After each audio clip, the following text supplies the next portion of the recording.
Welcome to the Daily Plunge. We're in the book of Acts, chapter 18, verses 1 through 11. We hear about how Paul leaves Athens. He goes on to Corinth, which is actually a boom town. There he meets Aquila and his wife Priscilla, and we're told that they were forced to leave Rome because of political circumstances.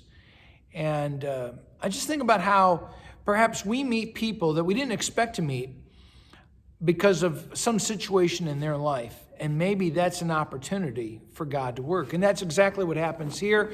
Turns out that Paul and Aquila have something in common. They're both tent makers. And so they work together. And it gives Paul a base from which to operate and to preach the gospel. It says that he went every Sabbath day to the synagogue trying to persuade people, Jews and God-fearing Greeks, out of the scriptures, as we've read about before, about how Jesus Christ is the fulfillment of the messianic prophecies found there.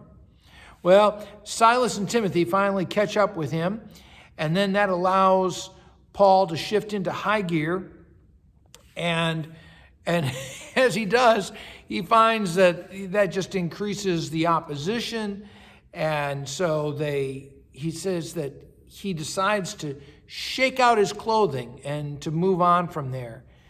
And I wonder how often do we just need to shake out our clothing and not take responsibility for folks who are making a decision to continue to be far from Christ. You know, we invite people, we encourage them, but ultimately, it's what's going on between them and the Lord. So we do have a responsibility to preach the gospel, but we should not bear the responsibility for their soul because that belongs to them. Shake out the clothes. So he goes on and he meets, he goes next door to Justus, Titus Justus, hangs out at his house doing a house church there, and maybe he had some anxiety about what he was doing, wondering is he making any kind of impact. And the Lord speaks to him at night. In the midst of a dream, he hears the voice of the Lord.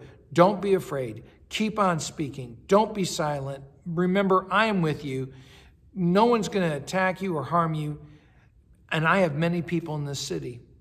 And so I'd ask, who does God have in the city around us? Who are people that God intends for us to meet in order to share the gospel?